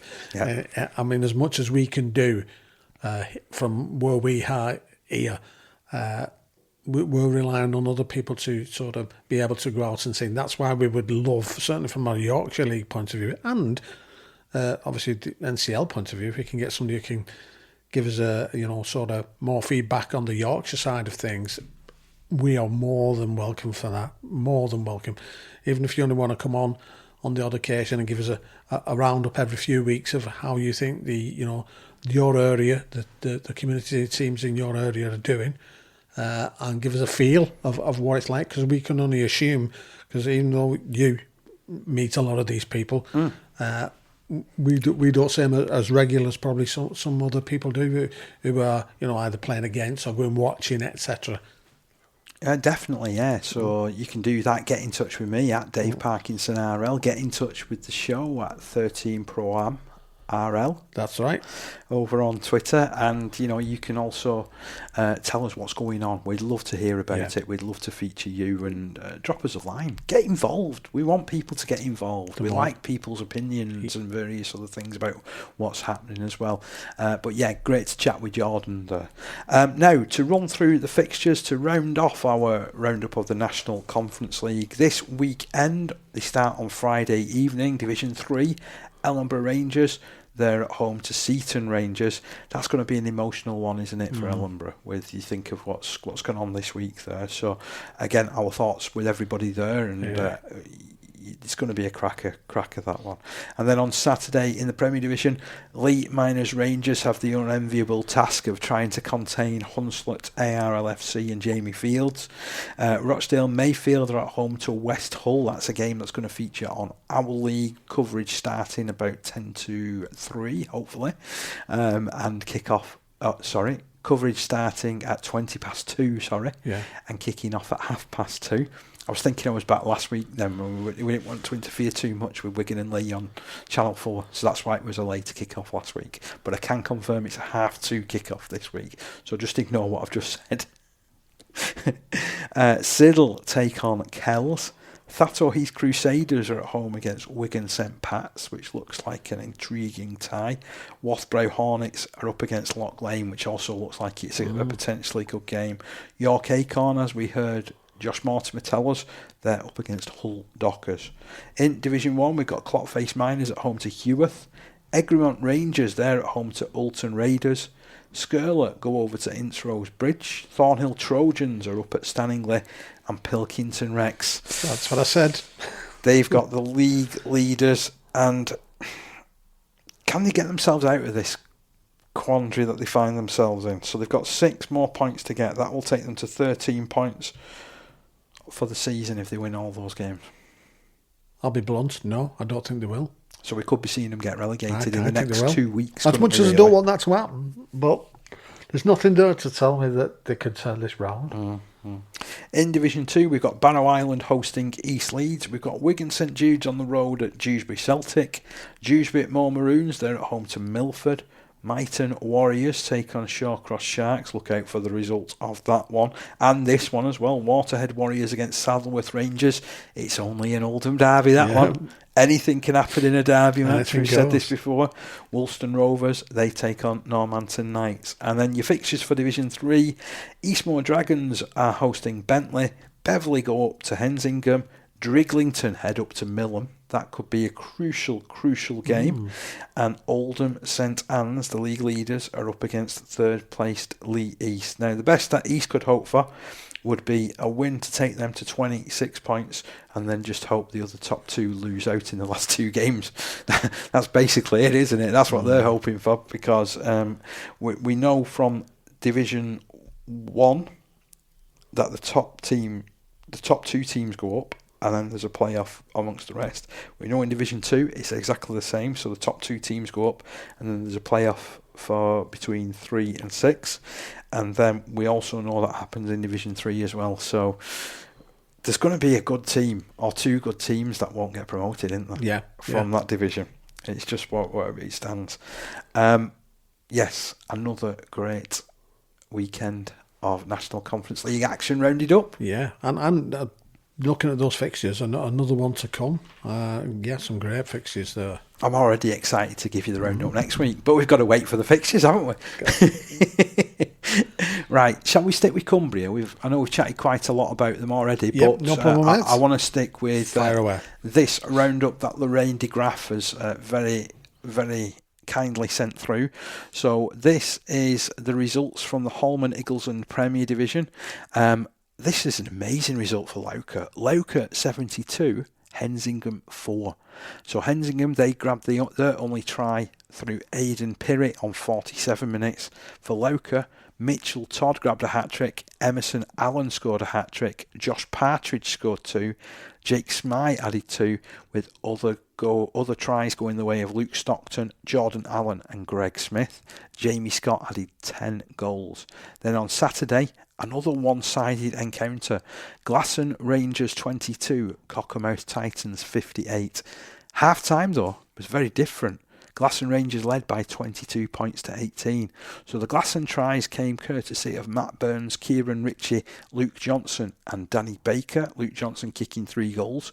But then in the second half, Cockermouth were unbelievable. John Patrick scoring a hat-trick, Josh Watson and Luke Armstrong scoring 2 tries apiece. Ryan Scott, Ben Irving and Jamie Lightfoot also going over with 9 conversions from Ryan Scott. So those are the results as I have them from Cumbria. I thought you were going to say Cockermouth Titans or Cocker Hoop halfway through that. I genuinely thought that. You genuinely thought that. Yeah. I'm sorry to disappoint you, No, Steve. you did, yeah. Really sorry to disappoint you. This coming weekend on Friday, we've got Wafbro Hornets A up against Cockermouth Titans. On Saturday, we've got Glasson Rangers up against Hensingham A and Maryport taking on Dissington. So that is your fixtures for this coming weekend. Where shall we go next? Northwest Men's. Northwest Men's, do you want to round us up in that one? We'll fire through the results from this last weekend, which started on last Thursday. Premier Division saw Latchford Albion take on Oral St James. Latchford Albion had a bit of a stumbling season from their point of view, I'm sure they'll agree. But they came out winners, 29 points to 28 against Oral St James. Great win there at Victoria Park. Then we moved to Friday. It was Alliance game, Wigan St Jude's A 22, Introse Bridge A 22. Back to Saturday, Premier Division, Hindley 28, Easham Atoms 14, Blackbrook 10, Erskfinch 32. Erskfinch continuing to dominate there. Halton Farmworth Hornets 12, Ashton Burrs 34. That's revenge that for Ashton Burrs from the other the week final, in the final. Yeah. Then we go to Division 1, Ulverston 12, West Orton Lions 40. Massive window for West Orton Lions. Caddishead Rhinos 12, Salford City Roosters 38. Dalton 30, Foley Lane 26. Wigan Springview 14, Thatterheath Crusaders A 22. Finally, Wigan St Cuthbert 6, and Chorley Panthers 12. Down into Division 2, Roos Pioneers versus Lee Miners Rangers A was postponed. Ashton Burrs got the forfeits from Walney Central. Hinepool Tigers 30, Burtonwood Bridge 38. That's a good show, that, from Hinepool Tigers, because Burtonwood Bridge, some as I say, are doing really, really well, playing some great stuff. So you've got to take your hat off to a good competition, 30 points to 38. Then we got Rochdale Mayfields A 30, Newton Storm 22. Again, good win there for Rochdale Mayfield here to pull them back up the near the just out of the middle of the table to push the top boys. And we got Woolston Rovers A14, Goulburn Parkside 54. Moving down into Division 3, we've got Waterhead Warriors A30, Garswood Stags 22. Then we've got Westbank Burrs got the forfeit, Blackpool Scorpions got the forfeit, and Higginshaw also got the forfeit in that division. Moving down into Division 4, Culture Eagles 38, Bolton 12. Great win there for for Culture Eagles.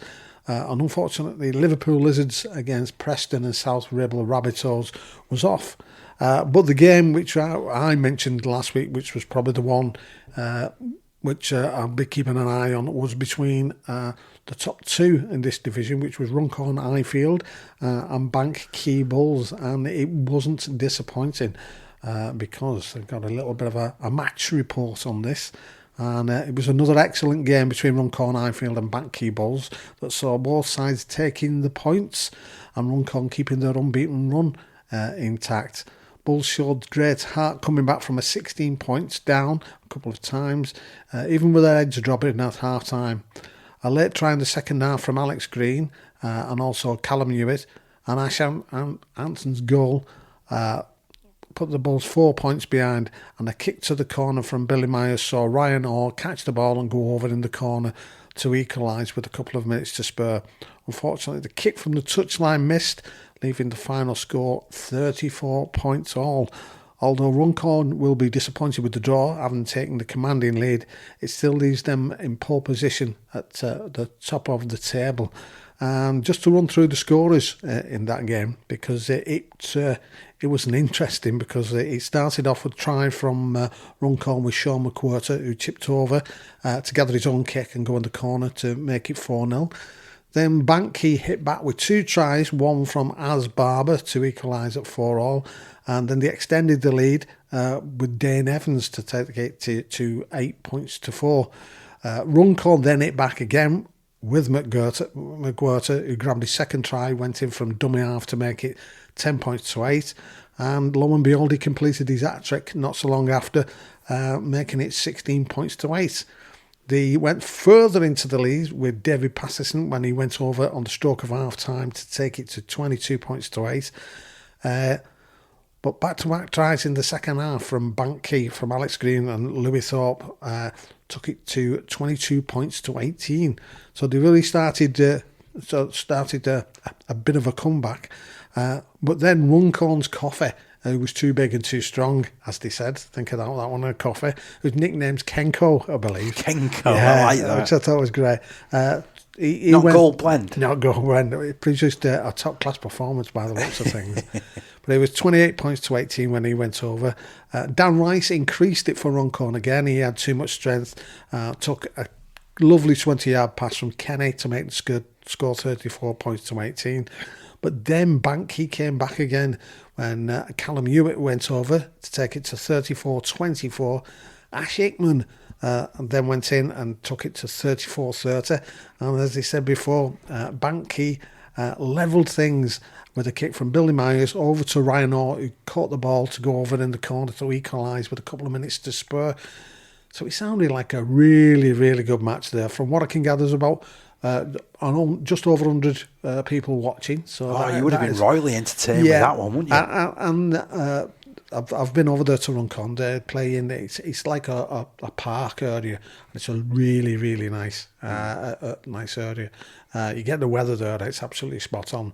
But yeah, it's one of those where these two are going to meet again. You just know it. And it's there's only been 1 point indifference because the other match that they played, Runcorn Highfield came out on top by just the 1 point. Is that when Runcorn were in the middle of that long winning run that they went on at the start of the season? That's right, yeah. So yeah, it's those two, and I can see next season. I'd be very surprised if they're still in that division. I'd be surprised if these are not placed in a couple of divisions higher, because having watched them, they're probably of that standard, to be fair. But we wait and see. I mean, I was impressed with Bankey a couple of weeks ago when I saw them playing. I think it was the trophy final. That's when right, they were yeah. up against Higginshaw. Yeah. And they played some really, really good stuff. So it was really interesting hearing you mention some of the players, because I'm thinking, I've seen him play. Yeah. You mentioned Ash Hickman. I mean, he can catch pigeons. He's that quick. He is really, really quick. How he's not playing at another level, I have no idea. Yeah. He looks phenomenal at that level. But this is two teams who, certainly a couple of seasons ago, weren't about. Yeah. So it's great to see that they're, are doing well. And Sam said, the rugby that I've seen them play, I'd be very surprised to not see them move up. Certainly they'll move up one because of where they are, but if they're not put higher, then that wouldn't surprise me at all. Anyway, moving on to the fixtures, kicking off on Friday the 4th of August, we've got a Division 1 match between Salford City Roosters and Fawley Lane.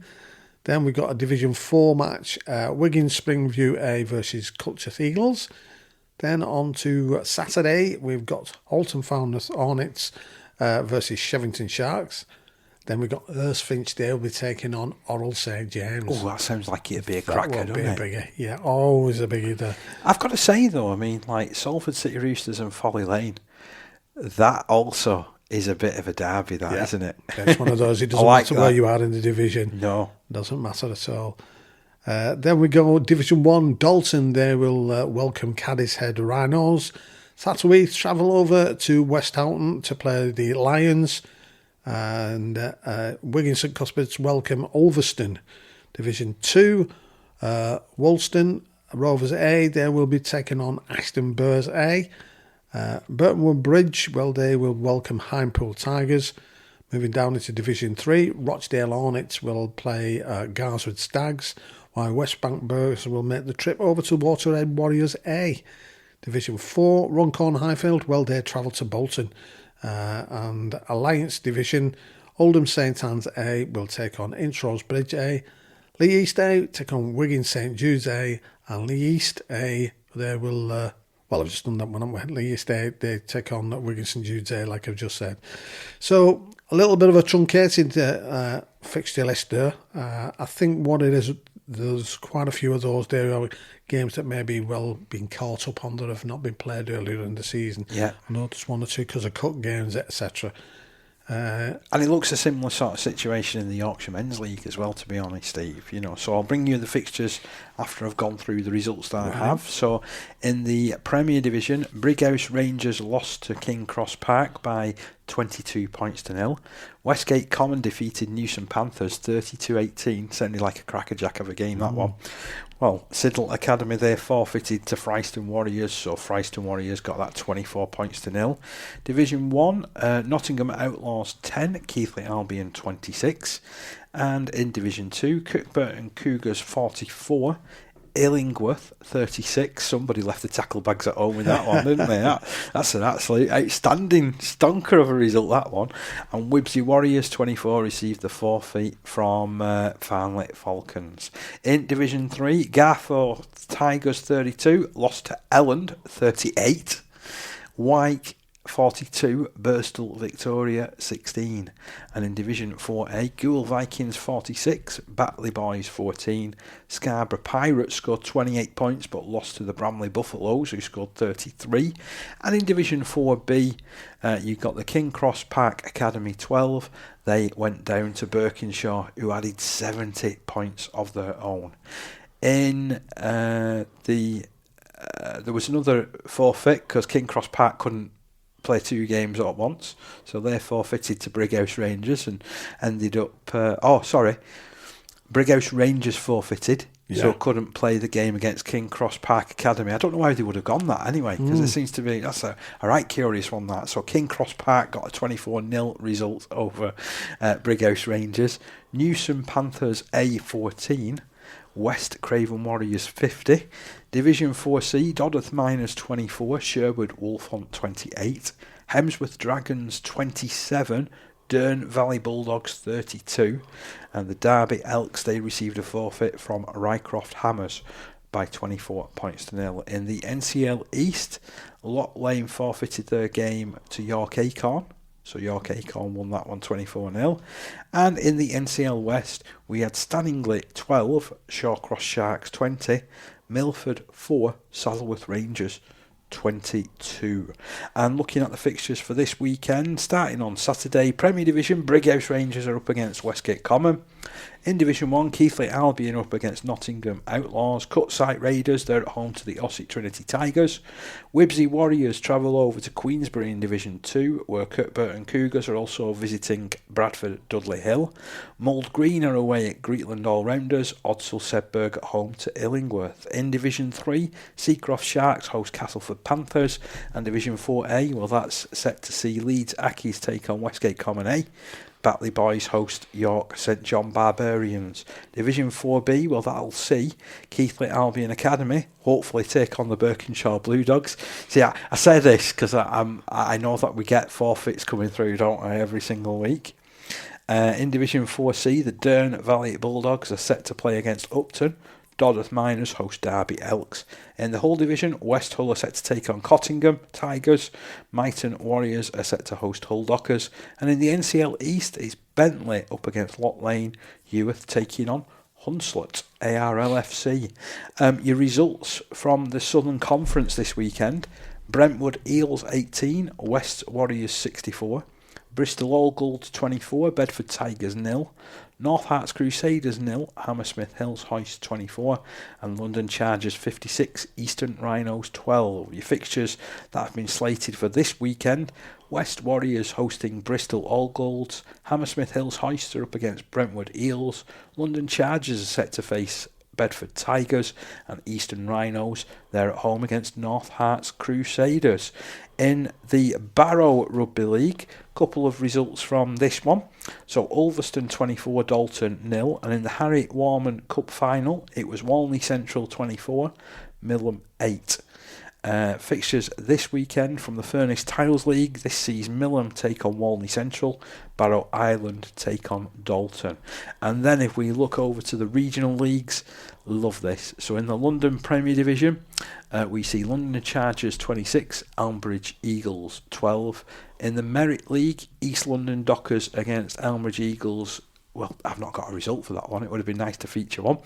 In the East of England Premier Division, Hemel Stag 16, Anglian Vipers 32. Good win for the Anglian Vipers there.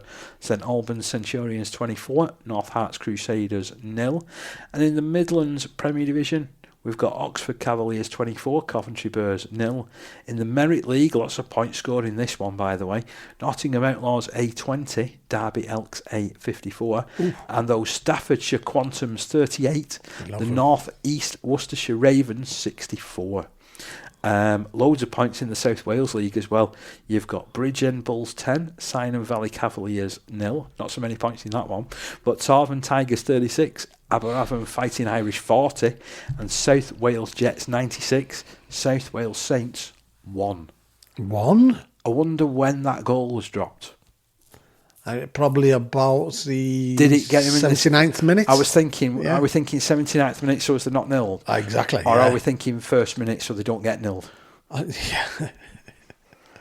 If you were at that game, I'd love to hear a little bit more about it.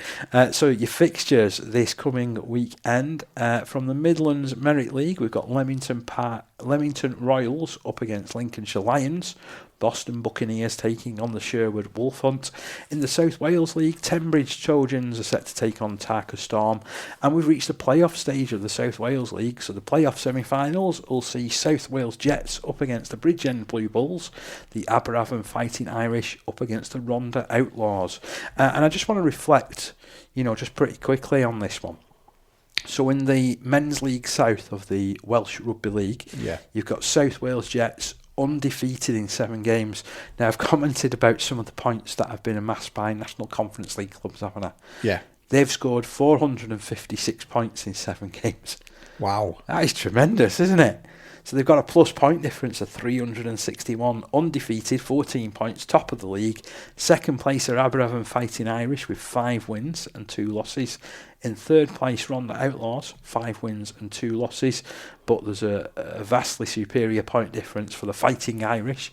In fourth spot, it's Bridgend Blue Bulls, who've won 4 and lost 3. And then you've got the Tarvin Tigers, the Cynon Valley Cavaliers, and the South Wales Saints, who've all managed to get off the board this season and claim at least 1 win. Sadly, the Cardiff Blue Dragons, we can't say that about them. They've scored 40 points in their 7 games and unfortunately conceded 292 in losing all 7 of their fixtures. Oh, tell you what, we've whizzed through that. I feel like we've gone right around the country. We've been everywhere, absolutely everywhere.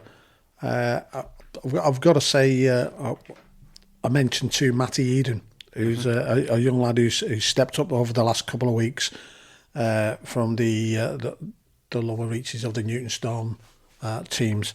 I think, if I'm not wrong, he's come from the 16s, maybe 17 now, and he stepped up and he played for the Open Age for the last couple of weeks, and done a really sterling job.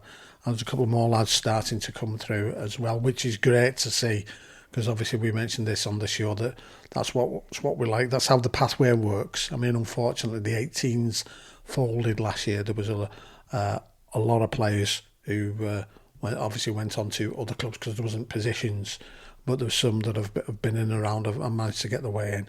But the teams behind them have been doing very well, and it's great to see that they're getting an opportunity because of the likes of Jonathan there and the other guys down who identify that talent and let's get these through and get them playing, and hopefully come next season, you may see a few more of those because I know they've been struggling for players from time to time, just having the 17. But if we can get more of these lads through, and give them a chance to play, then, fortunately this year, even last year they managed to complete every fixture okay, but we've seen it time and time again where it's difficult because of consequences of things that happen over the summer period, So yeah, just a big up. Just thought to mention because I know Stuart, his dad, funnily enough, when we used to do the radio show, we gave away some oddballs prizes. Okay. And he was the winner on the day, and I got his address to post them out to him. When I got his address through, actually it was literally 2 streets away from where the studio was. Right, okay. So I went round to deliver him to him. Then as I started going down to watching Newton Storm, I got to know him. A lovely bloke. Again, another guy who's on the quiet side, but he's really, really, he's sort of, you can see he's dipped into every part of the Newton Storm Club, along with Ben, who's the chairman. But that was good to see. It'll be interesting to see, certainly next season, more of these lads coming through and being given the chance, because I'm sure they will do.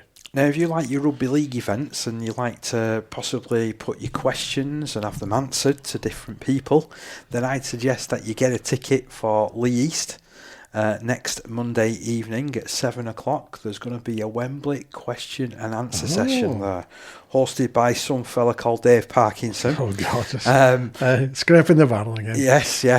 I don't know whether anybody else was available, but really looking forward to this one because it's East Old Boy Josh Woods who's going to be in the hot seat taking some of the questions because at his latest club, Batley, they are also heading to. Oh yeah, they're in the Sundex. They're heading there in the 1895 AB Sundex Cup final, where they'll take on Halifax.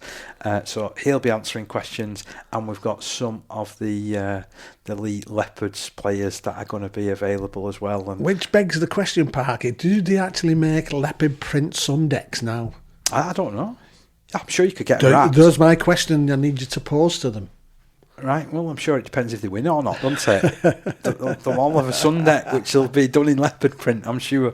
Oh, but, it's going to be a crazy time in Leigh over this next sort of next few days, isn't it? Yeah. Let's be honest. I was watching... Last one out, turn out the lights. I was watching one of the news... I don't know whether it was just an internet news programme, but it was showing... is it the Spinney Market in the centre of Leigh? Yeah, it's like Spinning Jenny Marketplace. Yeah. And they must have a stall there selling, obviously, the they've done a Wembley kit. Yeah. Full on leopard. Full leopard print. It showed you the queue all around the stalls. I've ordered you one. I thought it'd be just your style, to be honest, Steve. It was funny because today my good lady has been out to lunch with a friend of hers whose husband used to play for Leigh. I said, is Steve going? He said, oh yeah. He said, they're all going, everybody's going. And I said exactly that. I said, so it's last one out, shut the lights. Oh yeah, I mean, to be fair, things like that don't happen a lot in places like Leigh, do they? No, but it just goes to show that what Beaumont has done there at Leigh, that it's a template for others to possibly look at and think, look, if we look at this, certainly from being in the lower division, because obviously the way I was watching, there's like a short documentary on YouTube at the moment, and he's explaining, he's thinking and planning about getting to where he is today with regards to the team, and obviously putting his money out there while they were still in the championship, and get it, giving higher contracts wage-wise to better players, knowing that he can tie them down with the hopes that, that they will then get promoted. And it's worked. It's don't get me wrong, there's always the risk that it might not, but it's always a lower risk, isn't it? But that's the game as a whole, isn't it? I mean, you look at some of the teams that have never done anything, even though they've been in Super League, and they've never even had a chance of anything. I think it's great. And OKR as well, there's another one.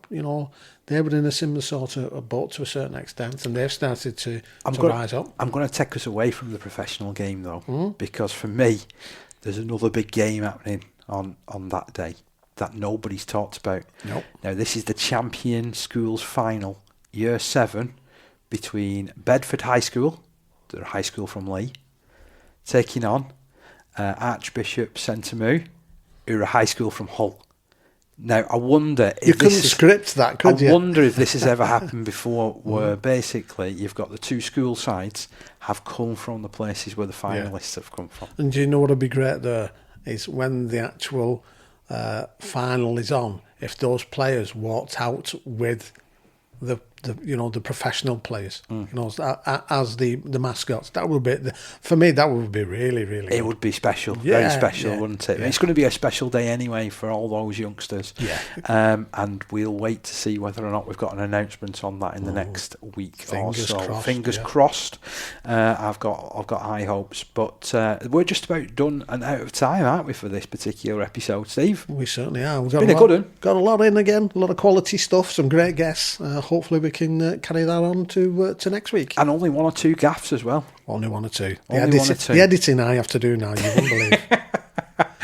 But it's been great once again being alongside you, Steve. Thank you ever so much, and we'll catch you again next week. Go and enjoy your rugby league, because I'm sure as heck going to enjoy mine this weekend.